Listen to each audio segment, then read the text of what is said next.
Ishavishyam idam savam Yad kimka sagatyam sagat Tenantaik tenam bunjita Et on reprend Manglindram kasyavi tanam Appuyez les mains sur le sol. Om Doucement, en inspirant, repliez les deux jambes vers la poitrine, basculez le bassin. Et quand vous revenez doucement. Là, le yoga, ça doit être la tradition. Les premières traces, il y aurait 14 000 ans selon certaines sources, d'autres 8 000, d'autres 5 000, enfin voilà. Hein, on peut voir différentes origines. C'est pas très important, en tout cas, c'est très ancien. Il y a 3 000 ans, ça a été mis en sanskrit, puisque c'est à peu près la date du sanskrit. Et donc il est là entier, depuis au moins 3 000 ans, en preuve écrite. En inspirant, levez les bras, tendez, les pouces en contact, tire arrière, expire en avant, attrapez les mollets avec vos deux mains, vous finissez l'expire. Ce qui est intéressant, c'est vraiment de voir que dans cette culture indienne, qu'on a vraiment essayé de mettre en pratique les textes et de voir s'il y a une quelconque possibilité de vivre cela. On a tellement de mélanges, de certains qui font uniquement le yoga, le pranayama, de la respiration, d'autres qui font que de la relaxation, d'autres qui font que des postures très physiques ou pas.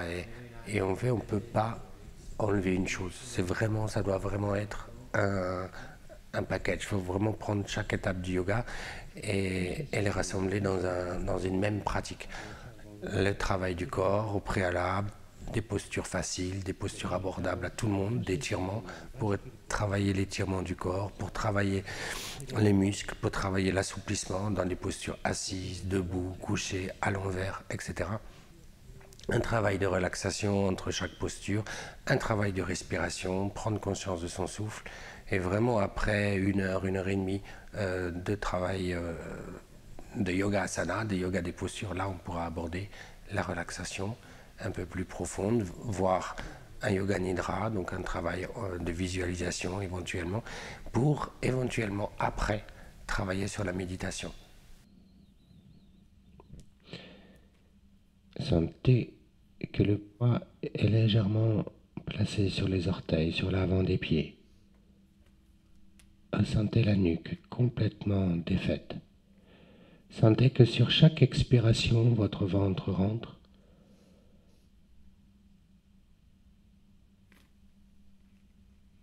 Et que votre corps, sur chaque expiration, se relâche un peu plus.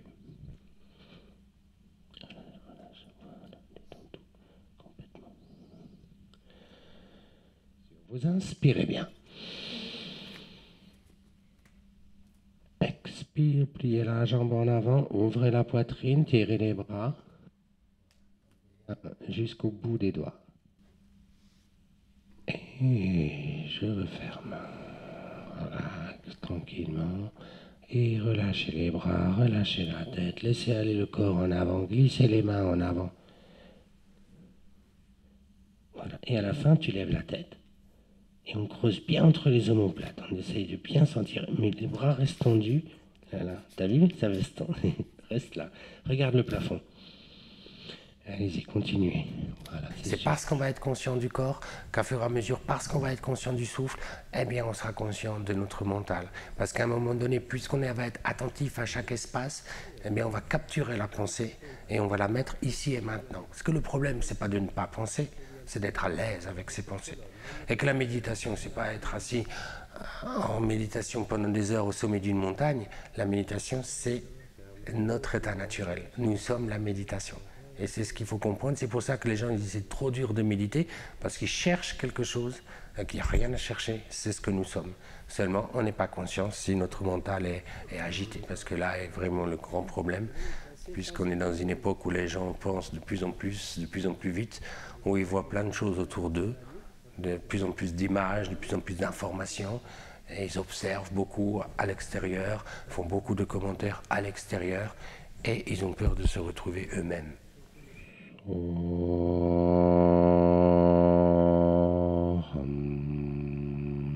so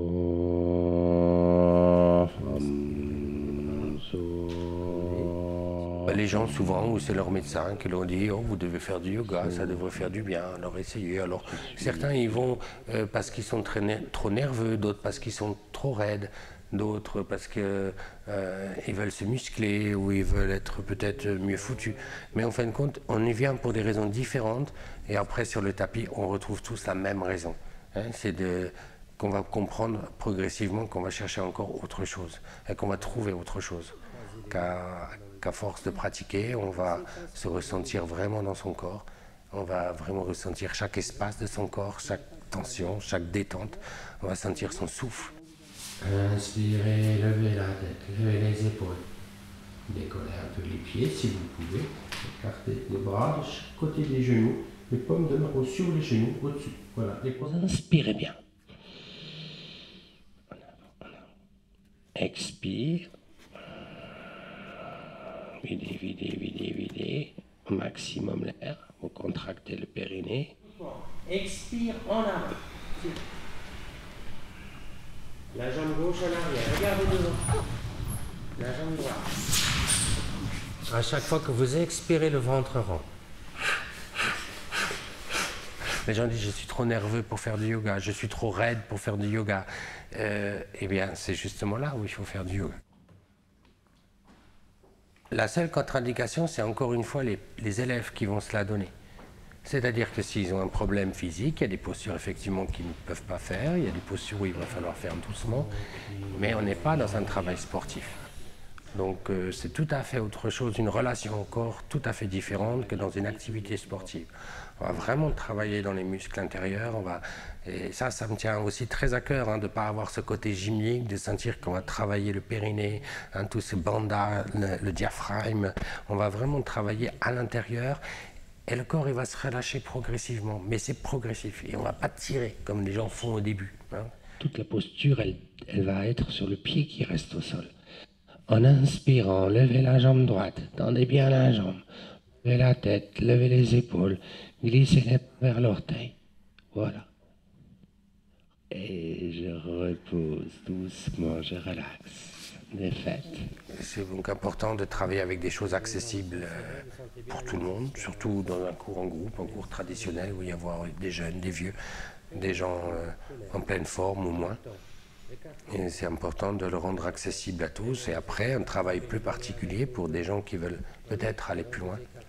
Ce partage dans les groupes permet d'avoir des gens tellement différents et qui se retrouvent là sur le tapis avec différents âges, différentes capacités physiques. Les jambes, laissez la place au ventre. C'est quand le ventre va bien s'avaler que les jambes vont venir toutes seules vers vous. Appuyez les mains sur le sol. Doucement. Inspirez, levez les deux jambes. Levez bien les jambes. Levez la tête, levez les épaules. Commencez à expirer en glissant les mains en avant, en ramenant les jambes vers le front. Sentez tout dans le ventre, serrez les périnées, rentrez le ventre. Restez poumon vide, gagnez un petit cran. Puis vous laissez aller les jambes en arrière, tranquillement. Ça va s'arrêter tout seul. Replacez les mains au sol. Et on est toujours dans la posture pour le retour. Au ralenti, on revient. Vous ramenez la tête en même temps. Appuyez bien les mains. Freinez le retour.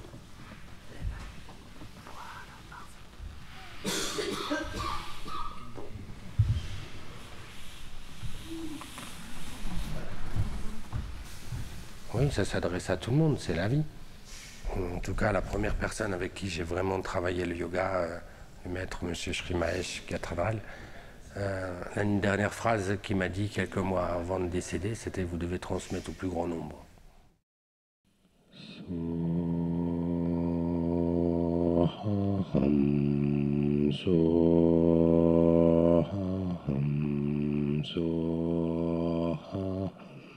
On se laisse emballer par nos pensées, on donne trop d'importance à nos pensées.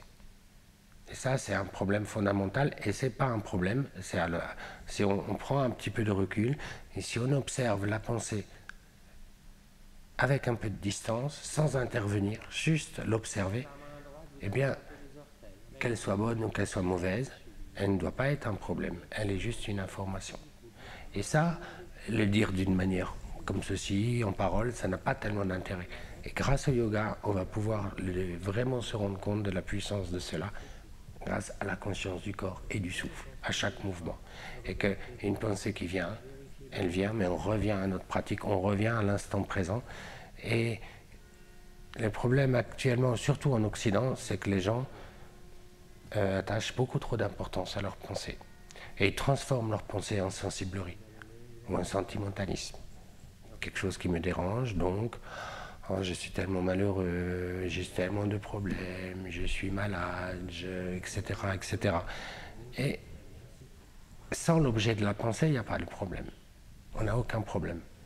Dès que la pensée arrive de quelque chose qui ne nous dérange pas, on a un problème. Voilà. Mais quand on n'y pense plus, on n'a plus le problème. Et si on voit ça, mais d'une manière profonde, qu'on va aller chercher quelque chose comme ça, d'une manière profonde, il n'y a plus de problème. En inspirant, repliez l'autre jambe vers la poitrine. Levez la tête, levez les épaules, attrapez le genou, expire, je ramène le genou, rentrez bien le ventre.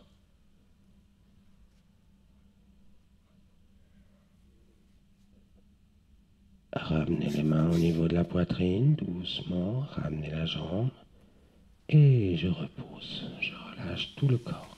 Vivre le moment présent, ça va vraiment dissoudre tout le problème de la pensée.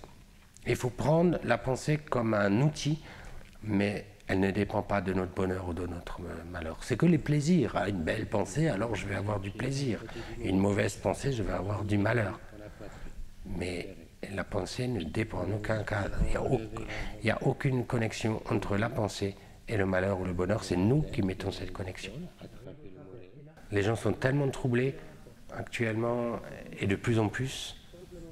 Et c'est aussi pour ça que dans les cours, qu'on a tellement de monde dans les cours de yoga, qu'on voit que les salles sont de plus en plus pleines et que l'attention des gens, il y a vraiment quelque chose d'incroyable dans voir quelqu'un qui arrive à un cours de yoga, tout, qu'est-ce que je fais là, est-ce que je vais rester, est-ce que ça va me plaire, et puis au bout de 2-3 séances, tu vois que ses yeux tombent, tu vois qu'il se relâche, alors que... Et puis qu'il y a cette attention qui est incroyable. Relâchez les bras, dénouez. Yoga, ça veut dire faire un, ça veut dire unir, ça veut dire atteler, ça veut dire voilà, faire un, puisqu'on voit bien on découpe le corps, le souffle, l'esprit, la conscience, on mélange tout, on ne sait pas comment. Donc on va faire qu'un. Et quand on fait qu'un, on prend conscience qu'on est une personne. Et parce que les gens, par exemple, quand ils s'énervent, ils disent « Ah, il faut que je me contrôle ». Mais pourquoi? Alors déjà, vous voyez cette phrase, il faut que je me maîtrise, il faut que je me contrôle. Mais qui est-ce qui va contrôler qui? On n'est qu'une personne. Bien entendu, il ne s'agit pas de méditer, il s'agit d'avoir un vrai travail en profondeur, mais à l'intérieur. Encore une fois, à l'intérieur, et les gens, ils voient la posture à l'extérieur. « Wow, je suis très souple ». Il y a des gens très laxes qui ne pratiquent pas le yoga, ils font juste une posture pour peut-être un magazine, et il y a des gens très raides qui, eux, font le yoga. Parce qu'ils sont dans ce mouvement, ils sont conscients, ils sentent que ça relâche à l'intérieur, ils sentent qu'il y a quelque chose, des connexions qui se passent. Avalez votre salive, mouillez vos lèvres, défaites bien. Je pense que c'est important de simplement comprendre ceci d'une manière mécanique, la pensée d'une manière mécanique, comme les gens savent très bien s'occuper d'un ordinateur, ils savent bien appuyer sur des touches, arrêter une image, en remettre une autre. On a appris à le faire avec la technologie et on a oublié nous-mêmes, comment on le fait nous-mêmes, comment est-ce que ça marche en nous.